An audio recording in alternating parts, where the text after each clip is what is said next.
Hello, today we're going to start talking about basics of counting and an introduction to probability throughout the next several units.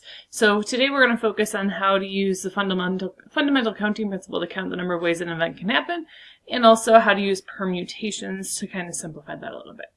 So first thing you need to know is the fundamental counting principle is used to count the number of possibilities. If there's two events and the first event can occur in n ways and another event can occur in n ways, then we would figure out how the total number of ways it could occur would be m times n. So if we had an event that could happen 2 ways and one that could happen 5 ways, the chance that the way they both can occur would be 2 times 5, which is 10. Applies for 3 or more events as well. You just keep multiplying. Okay, so pretty simple. If we go through and read this here, police use photographs of various facial features to help witnesses identify suspects. One basic identification kit contains 185 hairlines, 99 eyes and eyebrows, 89 noses, 105 mouths, 74 chins and cheeks. The developer of the identification kit claims that it can produce billions of different faces. Is this claim correct? All you're going to do is multiply. So you're going to do 195 times 99 times 89 times 105 and times 74. And I'm going to give you a second to enter that into your calculator and see what that looks like. So 195 times 99 times 89 times 105 times 74 gives us something that looks kind of funny. And you should have seen this in science before, and actually in math as well. 1.3349986665. E to the 10 means scientific notation times 10 to the 10th power. So to figure out what that number actually is, instead of looking at a decimal like that, we're going to move our decimal point 10 places to the right. So 1, 2, 3, 4, 5, 6, 7, 8, 9, and then we're going to add a 0. So we have 1, 3, 3, 4, 9, 9, 8, 6, 6, 5, 0. Is the developer of the kit accurate in claiming that it can produce billions of different faces? So this is hundreds, thousands, millions. So 13 billion different faces? Yes, this is correct.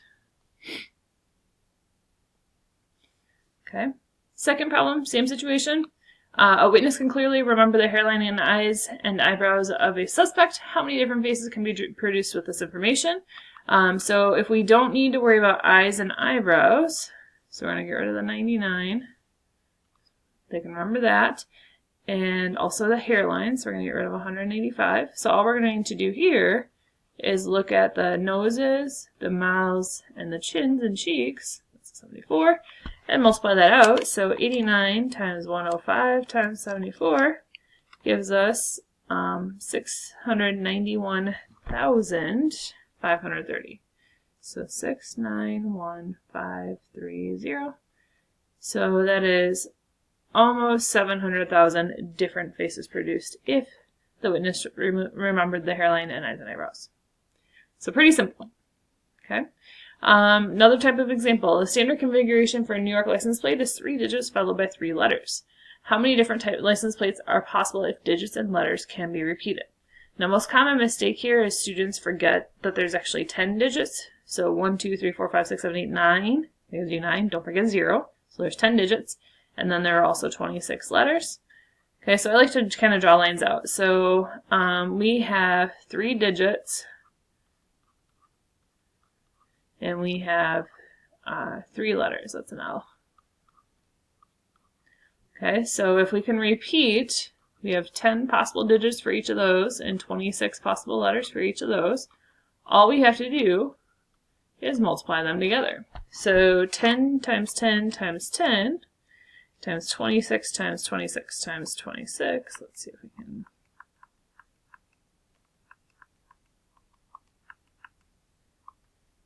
Let's try that again. Times 26 times 26, 26. I get 1,000. Nope. 17576000. Okay, so about 17.5 million different combinations. Okay, how does that change then if we cannot repeat digits and letters? So we still have 3 digits and we still have 3 letters. So we start with 10 possible, and then 9 and 8. Then we start with 26 possible, then 25 and 24. So we're going to go ahead and multiply those together. 10 times 9 times 8 times 26 times 25 times 24 gives us fewer options, but still quite a few. 11, 23, 2, oops, 23, 2, 0, 0. Okay, so 11,232,000 for that option.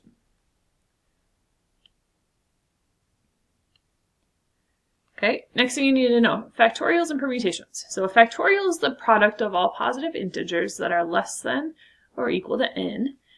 We use an exclamation point here, so it's read n factorial. And an example is 5 factorial, so 5 exclamation point. We're going to take 5 and multiply by each digit that's smaller than that, all the way down to 1. Okay, pretty easy there. And then a permutation is a way in which a set or number of things can be ordered or arranged. In this, order matters. So ABC is different from CPA, and the number of permutations of n distinct objects is n factorial.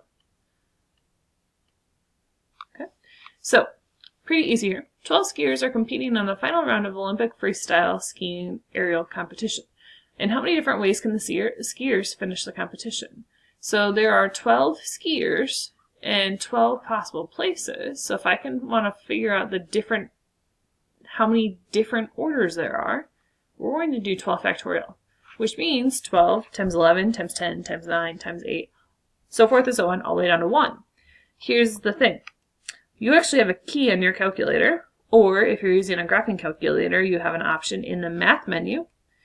Once you hit the math key, go over to where it says PRB or PROB, and you are going to see an exclamation point probably around number 4, if you look down around number 4 on your list. So if you select that and enter that in your calculator, you get the answer without typing all of the digits in. Now you can certainly type that all out, but it just saves you time if you don't. So 479001600. So about almost 480 million different sequences that they could finish. Okay. For the second question, still have 12 skiers. Now we're only worried about the first, second, and third place. So we could have 12 people finish in first, but once that one person finishes first, there's only 11 left for second and 10 left for third. I don't care what happens here because we only care about the gold, silver, and bronze. So we're going to go ahead and do 12 times 11 times 10. And you have 1,320 options.